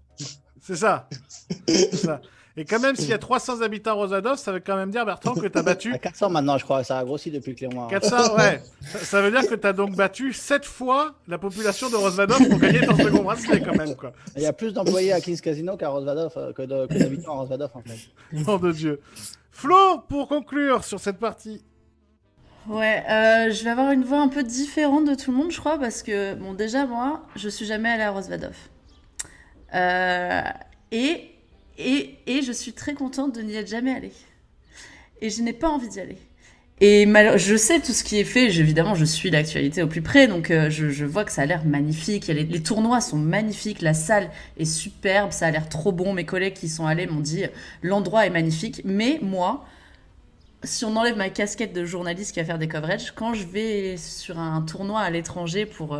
je sais pas, être avec mes amis, jouer un petit peu au poker, ben j'y vais parce que la ville aussi me donne envie de... Enfin, parce que la ville me donne envie d'y aller, quoi. Parce que, genre, je sais que le soir, après, si on a tous bust, on va aller sortir sur le port, enfin, que ce soit à Barcelone ou à Marrakech ou n'importe où, on va aller sortir un peu dans la ville, on va aller faire une petite journée off, on va faire d'autres choses. Enfin, moi, ce que j'aime dans les voyages du poker, c'est justement le fait de pouvoir faire autre chose que du poker. Donc, et je pense qu'il y a plein de gens, dans mon cas, qui, même si on est passionné de poker, on n'a pas envie de jouer pendant une semaine, 12 heures de suite au poker. Voilà. Donc, juste sur ça, c'est pour ça que moi, le Rosvadov, j'entends bien que c'est absolument une destination du poker aujourd'hui incontournable, il n'y a pas de souci. Mais que si on me donne le choix entre aller à Barcelone, à Prague, j'adore Prague, à Marrakech, ou à Rosvadov, je choisirais toujours les autres que Rosvadov. Alors moi, Léon, Voilà. si tu m'écoutes, par contre, tu peux m'inviter. Je suis méga chaud, moi, pour les Rosvadov. N'écoute pas cette dame, je la connais pas. Pour le coup, je pense qu'au final, Léon, il a réussi quelque chose, mais il aurait pu le faire n'importe où. En fait, il a choisi Rosvadov. Pour X ou X raisons, je ne sais pas, mais au final, il aurait pu le faire n'importe où. Il aurait eu juste un casino assez grand n'importe où ailleurs, il aurait Oui, tu bâti veux dire aussi que la ça, il aurait réussite fait des vient de tournois. l'homme et pas du lieu, quoi. Bah oui, Ouais, en parce partie, que c'est d'ailleurs, sûr, je ouais, pense en partie, que en grande Prague, partie, c'est sûr, ouais. voilà, genre là, il a récupéré beaucoup de choses à Prague. Je pense que on va en entendre parler de Prague dans les années à venir, encore plus. Voilà, parce que c'est vraiment ce qu'il a fait. Maintenant, pour moi, les villes restent importantes et c'est pour ça que je pense, et je suis d'accord avec Thierry, que Paris a un énorme potentiel par rapport à ça et que la France redeviendra une place forte du poker parce que ça fait rêver quand t'es américain, t'as plus envie de venir jouer. Et même les mecs qui jouent les 100K, demain tu leur dis, voilà, vous avez le choix entre venir à Paris, Barcelone ou Rosvadov pour jouer le 50K, ou le 25K, et ben ils se déplacent des États-Unis, des fois ils se déplacent avec leur famille, ben tu préfères amener ta femme à Paris que l'amener à Rosvadov. Elle aura des trucs à faire. Elle s'ennuiera pas. Ou tu préfères jouer. pas amener ta femme du tout. Non, pardon. Ouais, mais d'un côté, il y avait beaucoup plus de joueurs, comme Greg le disait. Il y avait plus de joueurs dans le 111K à Kings que même à Las Vegas. Ben, tu vois. c'est Pourtant, ça. Pourtant, Las Vegas, c'est clairement une destination où il y a plus de choses à faire que Rosvadov. Donc, Bah oui, mais ça, pour moi, c'est juste parce que c'est l'attrait de Léon et de ce qu'il a créé, en fait. Et il le ferait à Paris, ben, il y aurait énormément de monde à Paris. Tu vois ce que je veux dire? Pour moi, c'est pas juste la ville, en fait. Et je pense que encore, alors peut-être pas les pros qui, eux, s'en fichent. Enfin voilà, quand ils jouent des super high rollers, ils s'en fichent. Enfin, ils iront n'importe où pour le jouer. Mais quand t'es un joueur pro ou un joueur moyen, amateur de mid stakes ou même de voilà jusqu'au 5K, bah, tu préfères venir dans une ville qui fait un peu où il y a plein de choses à faire et qui te fait un peu rêver quand tu viens de très loin. Bah ouais. Et que Paris peut potentiellement l'être aussi un jour, parce que les mecs qui venaient jouer l'EPT Deauville, si on leur dit maintenant il y a un EPT à Paris, et ben ils seront contents de venir avec leur famille depuis très loin, depuis les États-Unis, depuis voilà des Canadiens. On aura beaucoup plus d'étrangers, de gens hors Europe qui viendront parce que c'est Paris. On passe au dernier débat. Messieurs, dames, le dernier débat de ce 4 débats et un confinement. Le poker peut-il encore devenir un phénomène de masse? Alors évidemment, le poker, vous l'avez connu, pas très élargi. C'est énormément élargi avec les années, les promotions, les émissions, les opérateurs, les rooms. Tout le monde a fait beaucoup pour que le poker devienne très grand public. On n'y est pas encore arrivé. Mais est-ce qu'on peut encore y arriver? Surtout quand on voit, par exemple, en ce moment, avec le confinement, le boom exceptionnel du poker en ligne. Thierry, je te vois hocher la tête, c'est toi qui débarre. Bah, moi, je suis donc, comme je l'ai dit, très bien avec PokerStar et Unibet. Et là, ils ont des chiffres qui s'attendaient pas du tout. Bien sûr, Winamax, pareil, ont fait des garanties. Il n'y a pas un tournoi d'une garantie qu'ils ont fait qui n'a pas explosé. C'est-à-dire qu'ils ont eu jusqu'à 80% de plus de joueurs par semaine. C'est énorme. C'est-à-dire qu'ils ont récupéré toute une clientèle il y avait les joueurs normaux des clubs, des casinos, etc., et des parties privées qui sont retrouvés à jouer en ligne.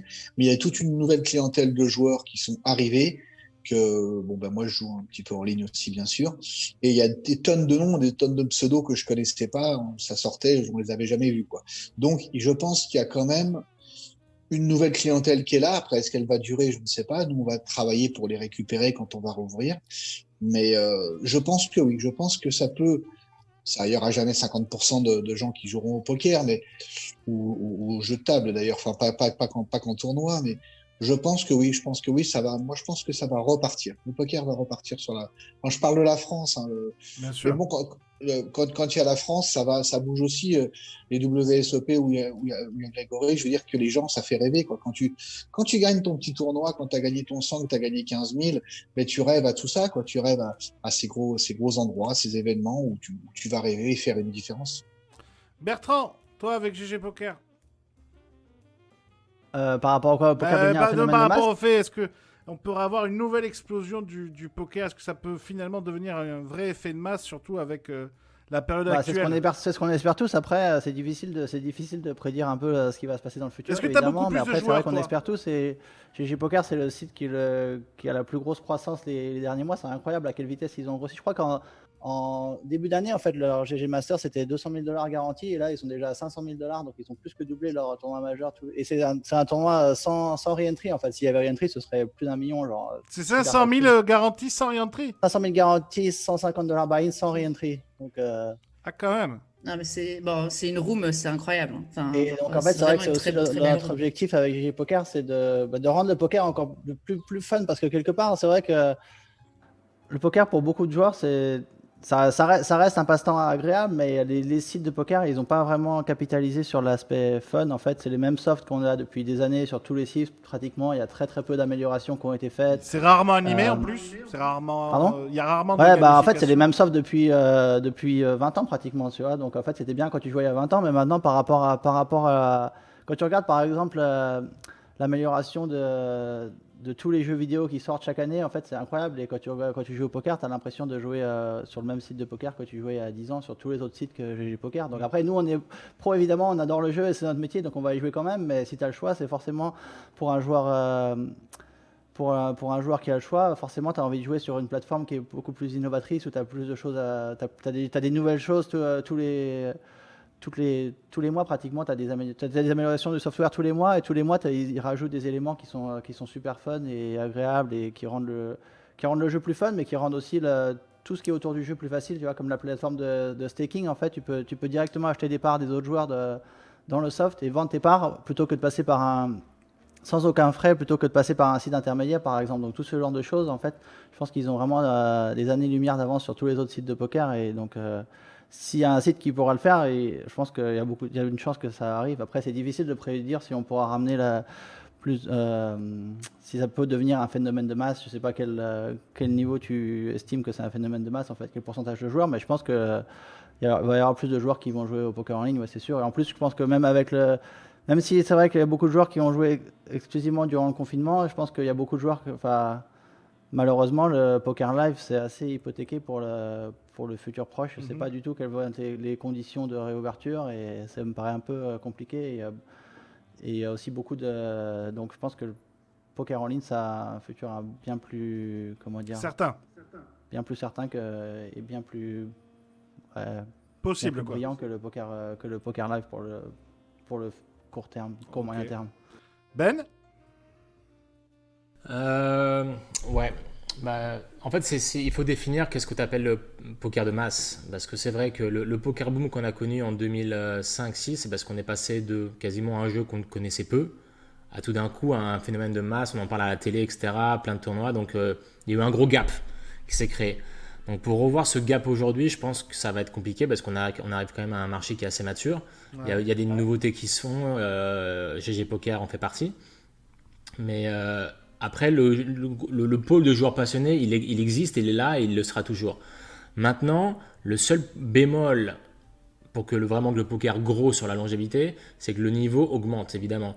Du coup, que c'est beaucoup plus dur pour des nouveaux joueurs amateurs qui débarquent en live ou online de gagner des tournois ou de gagner de l'argent, du coup, d'avoir un bon retour et une bonne expérience du jeu. Parce que si, à l'époque, un mauvais joueur pouvait revenir dire j'ai gagné 5 000 €, il pouvait parler à ses potes qu'il avait gagné 5 000 € et tout de suite ça faisait rêver les autres, tout le monde en parlait, c'était la bonne histoire. Évidemment maintenant la bonne histoire dans les gros tournois, vu que le niveau est très élevé, ça va arriver moins souvent qu'en 2007. Maintenant quand t'es joueur, t'aimes le jeu, que tu perdes ou que tu gagnes, et il y a toujours ce pôle de joueurs qui existe, mais est-ce que tu penses, en fait, je suis d'accord que évidemment le niveau est bien plus élevé, mais je pense que en même temps, toutes les données disponibles sur Internet, tout le matériel pour t'améliorer, il est aussi 100 fois plus avancé que n'importe quel moment de l'histoire du poker. Donc, est-ce que le niveau, le niveau est bien plus élevé, mais est-ce que le temps pour devenir un joueur qui commence le poker à devenir un très bon joueur, est-ce qu'il est plus long maintenant qu'il y a quelques années, tu penses? Non, mais c'est vrai qu'il y a beaucoup d'informations online, et c'est vrai que ce qui peut être intéressant pour les nouveaux joueurs qui arrivent, c'est d'avoir cette masse d'informations qui lui est disponible. Donc il va pouvoir progresser très vite et prendre du plaisir dans cette phase de progression, dans cette phase de la prise d'informations à travers le coaching, les sites de coaching, etc. Je pense qu'il va prendre beaucoup de plaisir à se dire tiens, c'est un nouveau jeu qui a l'air sympa, et putain, mais je peux progresser et je peux peut-être gagner. Donc c'est cette phase qui va durer 1 an, 6 mois, 1 an, je sais pas, tu vois, qui va tenir le nouveau joueur. Quand je dis le nouveau joueur, c'est celui qui n'avait pas entendu parler de ce jeu avant. Et c'est cette phase-là qui peut être beaucoup plus longue par rapport à en 2007, je pense. Ok. Julien? Moi j'ai un avis vachement cru là-dessus, et évidemment c'est en mettant de côté le facteur chinois ou en tout cas asiatique où un jour ou l'autre il va y avoir une explosion du marché, il va y avoir 5 millions de nouveaux joueurs en 1 an.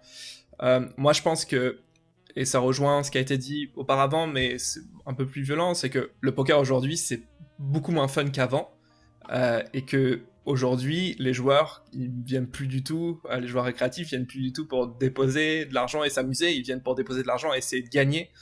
Et en fait, ils se rendent bien compte rapidement que il y a des gens qui ont un peu plus d'avance qu'eux, et que du coup, il va falloir travailler. Et tu parles de 6 mois, 1 an, mais 6 mois, 1 an, c'est énorme, quoi. Les gens, ils abandonnent largement avant.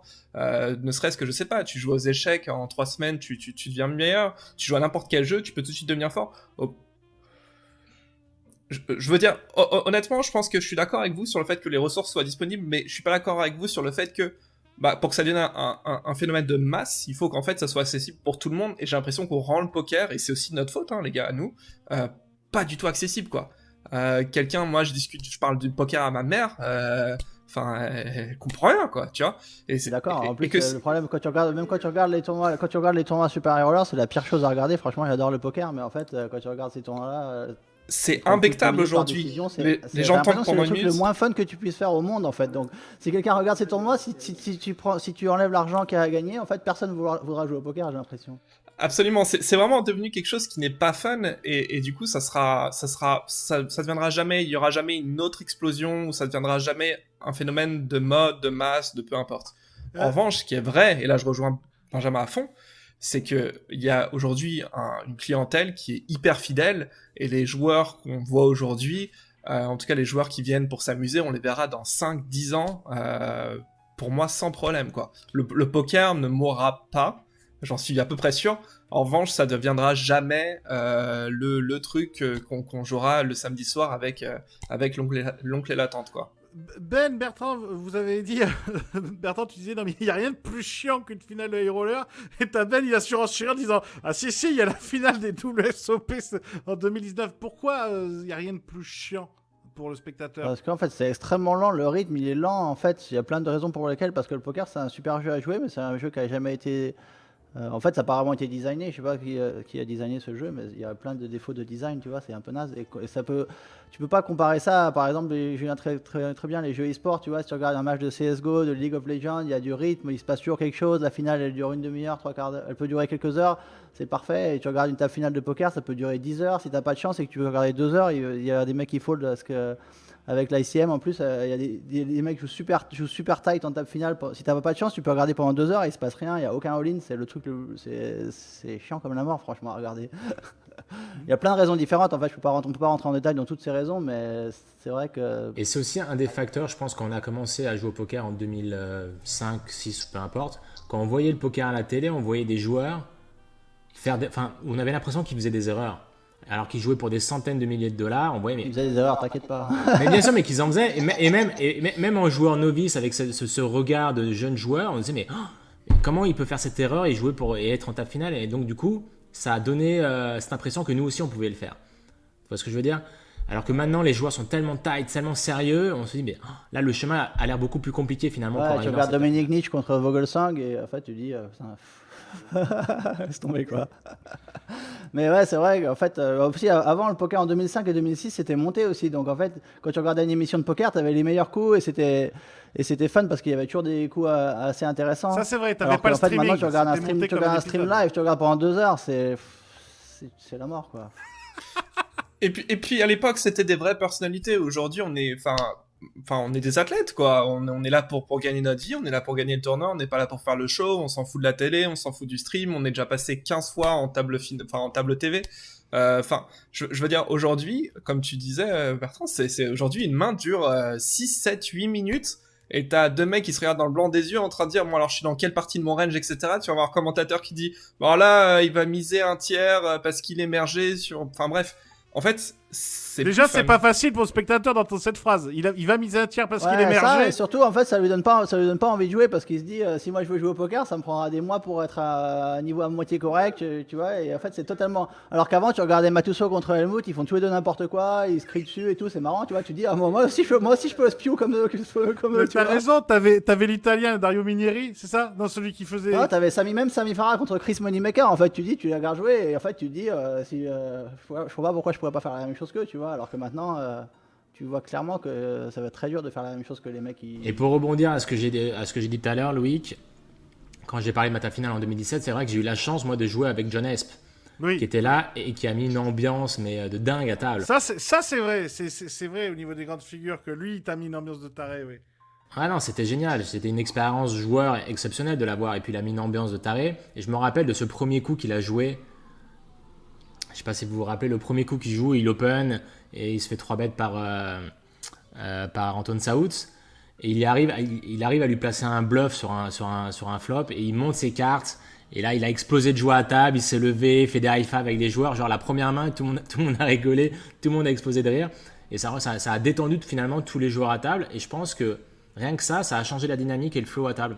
Je pense que ça a complètement changé le jeu, quoi. Le ressenti. En fait, le problème, c'est qu'en fait, les joueurs, les blinds sont tellement élevés que quand les joueurs jouent pour des millions de dollars, tu peux pas leur demander de faire le show en même temps, tu vois. C'est clair, il y a clairement, pour la plupart des joueurs, en fait, ça va les déconcentrer et c'est très difficile d'allier les deux, en fait, de jouer pour des sommes très importantes et en même temps d'avoir des caractères à table. Ça me paraît difficile à faire à terme. Ouais, après, vous trois, vous avez bien joué pour des millions à table. Surtout toi, alors Bertrand, enfin, ça fait quoi? C'est quand que t'as gagné ton EPT? C'était il y a 10 ans? Ouais, plus, hein. 12 ans, 12 ans maintenant. Ouais. Non, mais 12 ans! 2008. Et il a raison, Ben Julien. Il y avait des gueules, il y avait du show, c'était monté. Et même Il y en avait quand même, mais de moins en moins quand même, tu vois. En fait, enfin, on a des joueurs reconnus et autres, mais je ne fais pas le spectacle comme Helmut ou Matuso peuvent le faire, hein, tu vois. Ouais. Ça dépend quand même. Après, des mecs reconnus, mais... Excuse-moi de te couper. À cette époque, tu avais cette image un peu genre d'extraterrestre qui arrive et qui débarque sur la scène poker et tout d'un coup, tu gagnais tout, quoi. Et je pense que ça a généré beaucoup, pas de l'envie, mais genre beaucoup de questionnements en disant mais comment il fait, c'est quoi, il doit savoir des choses qu'on ne sait pas. Et je pense que ça a intrigué beaucoup de joueurs à vouloir s'intéresser au jeu parce que tu as été cette étoile, toi qui a commencé à tout raser pendant quelques années. Et je pense que pour la France, on a eu la chance, je pense, de t'avoir en tant qu'ambassadeur français nettement au-dessus du lot à ce moment-là. Tu vois ce que je veux dire? Et avoir tous ces deep runs, etc. Donc je pense que ça a montré, je pense même aux joueurs au monde entier, ce qui était possible de faire en termes de régularité et en termes d'exploit poker, quoi. Tu vois, je veux dire, je pense que tu as été l'un des premiers à faire ce genre de deep run et de gros résultats comme ça. Ouais, merci beaucoup, Ben. Mais c'est vrai que aussi maintenant, c'est beaucoup plus dur pour avoir un joueur qui domine comme ce qui était possible auparavant. En fait, le fait que le niveau soit bien plus élevé partout, c'est très dur d'avoir des joueurs qui dominent pour une période assez importante. Quand on voit bien d'ailleurs, en fait, tous les joueurs, en fait, une année c'est Fedor Rose, une année c'est Dan Smith, une année c'est Bonomo, et en fait, c'est pas parce qu'il est bien meilleur que l'autre, c'est juste la variance des tournois live. Oui, et c'est en plus pour ça que finalement le grand public, le classement GPI, il s'en fout un peu, il sait même pas qui est premier, etc. D'ailleurs, tu vois, ça marche pas très bien ça. Tout le monde sait qui est le numéro 1 mondial au tennis ou dans d'autres sports. Il y a trop de variance au poker. En fait, le premier au GPI, c'est rare. Là, Alex Foxen, c'est probablement un des meilleurs joueurs. C'est probablement un des meilleurs joueurs du monde, mais en fait, il y a beaucoup de chances que le premier GPI soit pas un des meilleurs joueurs du monde de poker et surtout ça, mais surtout l'inverse, en fait, surtout que le meilleur joueur du monde de poker soit loin au GPI. Ça, c'est le plus probable, en fait. Et qu'on le connaisse pas, surtout. Et qu'on connaisse pas. Ouais. C'est possible. Ou alors on le connaît, mais genre on connaît son pseudo online et c'est tout, quoi. Comment on définit le meilleur jeu de poker Mais aussi? oui, c'est trop, déjà c'est trop dur, c'est c'est impossible. c'est impossible, en fait. C'est trop. Impossible. Alors là, on va partir sur un 5e débat. Attendez, Greg, on t'a pas entendu encore sur le poker. Peut-il redevenir un phénomène de masse? Phénomène de masse, ouais. Moi, je dirais qu'il y a plusieurs éléments. Le premier, c'est évidemment le jeu online aux États-Unis. Le jour où le jeu va devenir légal online aux États-Unis, ça va ramener un nombre de joueurs extraordinaire pour tous les tournois de poker. Mais c'en est où ça, Le Greg? deuxième, Parce qu'on n'a pas bien compris. Enfin, les gens, c'était maintenant il y a un moment l'histoire du Black Friday, puis finalement après c'est État par État. C'est pas très clair ça pour nous qui sommes en France. Ouais, tu l'as dit, c'est État par État. Chaque État aux États-Unis est très indépendant et à moins qu'il y ait une loi fédérale passée par le président et l'Assemblée, chaque État fait un peu ce qu'il veut. Donc pour le moment, on a le Nevada, le New Jersey. On a la chance, nous, de pouvoir en plus partager les liquidités entre les deux États. Et la Pennsylvanie qui vient d'ouvrir, mais c'est État par État, et tout le monde attend la Californie, etc. Mais ça fait des années. Mais pourquoi Et le ça met jour où autant ça de va temps? arriver, parce que c'est des histoires politiques entre les démocrates, les républicains, dans certains endroits, les casinos, le lobby de certains casinos live qui veulent pas de online.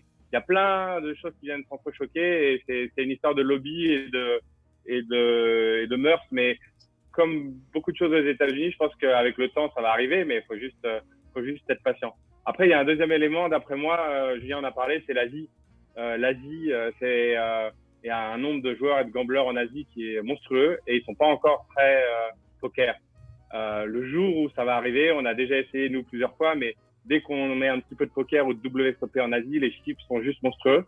Donc c'est probablement le prochain boom dans les années à venir qui peut bouleverser toute l'économie du poker. C'est les joueurs asiatiques, clairement. Et le dernier élément pour moi, c'est malgré tout les célébrités au niveau local. C'est-à-dire que nous, en France, on a eu Patrick Bruel, qui effectivement a juste démocratisé le jeu. Au Brésil, ils en ont marre. Dans chaque pays, il y a des célébrités qui peuvent permettre de démocratiser le jeu et de faire que des gens qui auraient jamais joué au poker se mettent à y jouer. Moi, je vois encore, c'est pas le cas trop en France, mais aux États-Unis, quand j'ai vu Bertrand à New York, par exemple, se faire arrêter et qu'on lui demande des autographes. J'ai vu Benjamin faire une table finale du main event. Il peut te raconter qu'entre le jour où il se qualifie, il a reçu des demandes sur Facebook monstrueuses. Ce que je veux dire, c'est que c'est suivi. C'est suivi par des gens qui s'intéressent pas forcément au poker. Et nous, on essaye avec les World Series tous les jours de démocratiser ça. On a fait des bracelets à moins de $1000. Ça a été, il y a beaucoup de pros qui se sont offusqués en disant vous pouvez pas faire ça. Mais l'objectif de faire ça, c'est quoi? C'était d'attirer des joueurs qui étaient jamais venus aux World Series. L'année où on a fait ce tournoi, le Colossus à $500, on a eu 8000 joueurs qui n'avaient jamais joué les World Series. 8000 joueurs. Ils n'avaient jamais participé de toute l'histoire des World Series. Donc voilà, c'est plein de petits éléments, mais je pense que c'est encore possible, et je pense qu'on va avoir un boom, d'après moi, avec l'Asie. Florence, pour conclure. Ouais, moi je suis assez d'accord pour dire que, enfin, je ne pense pas que ça peut redevenir un phénomène de masse. Maintenant, en tout cas en Europe. Parce que je suis d'accord avec ce qu'a dit Greg, notamment, où il y a certains marchés où il va y avoir un boom, c'est sûr, avec l'ouverture du marché, justement, l'autorisation, que ce soit aux États-Unis ou dans d'autres pays dans le monde, dans d'autres régions du monde.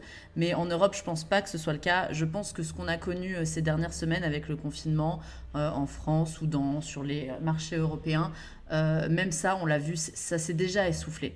Les 3 premières semaines, quand il y a eu des tournois avec d'énormes garanties partout, là c'est déjà plus le cas. Il y a déjà eu un bon tassement. C'est pas, voilà. Alors pour plusieurs raisons, parce que je pense en partie les gens ont fait autre chose aussi, les gens ont pu se broke aussi, hein, parce que on va quand même pas jouer un mois de suite au poker si tu gagnes pas d'argent, c'est quand même compliqué. Enfin, pour plein de raisons, je pense qu'il y a eu un tassement, et qu'au final il y a un petit pool de joueurs qu'on va conserver, parce qu'il y en a qui évidemment se sont pris au jeu et puis vont revenir. Mais il y a aussi ceux qui retourneront au paris sportif une fois qu'il y aura des paris sportifs. Il y a aussi ceux qui retourneront au paris hippique, ceux qui retourneront à faire autre chose, ce qu'ils faisaient avant avec l'argent qu'ils avaient sur les rooms. Et on gardera un petit pool de poker, mais ce ne sera pas évidemment un phénomène de masse. Et je suis tout à fait d'accord avec l'histoire des personnalités. Je pense que ça, c'est vraiment très important. C'est-à-dire que en France, c'est clair que Patrick Bruel a tout changé. Je suis d'accord quand Ben nous disait, quand on est joueur de poker, la première chose qu'on te demande, c'est si tu connais Patrick Bruel. Moi aussi, c'est la première chose qu'on me demande. Je suis même pas joueuse de poker. Et en plus, j'ai travaillé pour Winamax, donc je l'ai vraiment rencontré, Patrick, et j'ai travaillé avec lui. Donc, mais c'est vraiment le truc. Je pense que ça change tout. Et aujourd'hui, il y a des people, même en France, qui amènent le poker dans les médias généralistes. On en a parlé la semaine dernière quand tu as reçu Moundir. Mais ça reste... C'est pas non plus des... Voilà, c'est une célébrité, Moundir, hein, mais c'est pas une star de l'aura d'un Patrick Bruel ou d'un... voilà. Ça va être ces personnes-là qui vont ramener des petits... C'est sûr que Moundir, il a ramené sa communauté au poker, des gens qui ne se seraient pas intéressés au poker autrement. Mais... voilà, on n'a pas de grande star en ce moment qui va nous faire vraiment la pub comme Patrick Bruel a pu le faire à l'époque. Donc, je pense qu'en Europe, pour l'instant, il y en aura pas. Et je ne pense pas que ça deviendra un phénomène de masse parce que, aussi à cause des mentalités. C'est-à-dire que le poker, aujourd'hui, dans plein de milieux, est encore très mal vu et qu'il y a plein de gens qui se mettront pas du jour au lendemain. On n'aura pas 50% de la population qui va se mettre à jouer au poker parce que, pour des raisons sociétales, de religion, de plein de choses, de plein d'aspects qui fait que ça ne peut pas être de par la nature même du poker, ça ne peut pas être un phénomène de masse. Les amis, j'ai été extrêmement fier de tous vous recevoir aujourd'hui. Bien évidemment, Elki, Ben, Julien, merci à tous les trois d'avoir accepté l'invitation parce que on parle de phénomène de masse, mais c'est aussi avec vos performances individuelles nombreuses et vos très grandes performances aussi que vous avez fait les rêver les joueurs, dont moi, évidemment. Donc j'étais très heureux. Puis recevoir quand même le top 2 français. Je sais pas si un média l'a fait, mais moi je l'ai fait. Et puis c'est tout. Voilà. Donc j'étais très On l'a heureux. jamais fait, hein, Ben. Hein. Pas ensemble. On n'a jamais fait l'interview ensemble, je crois, d'ailleurs. Ah ouais, À ma peut-être. connaissance. J'aime bien avoir des exclus. Ouais, Ben, dis que c'est vrai. Dis que c'est vrai. Comme ça, j'aime bien avoir des exclus. Thierry, Greg, merci beaucoup d'avoir accepté l'invitation aussi. Thierry, on se retrouve ensemble au Club Circus quand ça réouvrira. On sait pas quand. Voilà. Greg, on se voit aussi quand ça réouvrira. Voilà, en souhaitant, Ouais. en On souhaitant On évidemment. a hâte de retourner à Vegas. Moi, j'ai hâte. J'adore c'est ça. Vegas. On a envie de se Sinon, prendre. Rosadov ouvre le 11 mai, hein, donc avant le Vegas, je pense qu'il peut venir à Rosadov. Voilà, avant d'aller, vous pouvez aller voir Bertrand, il est à Rosados. Maflo, infiniment merci beaucoup. On te retrouve avec Poker Report, évidemment. Je vous remercie tous de suivre cette émission. On se retrouve la semaine prochaine pour 4 débats et un déconfinement.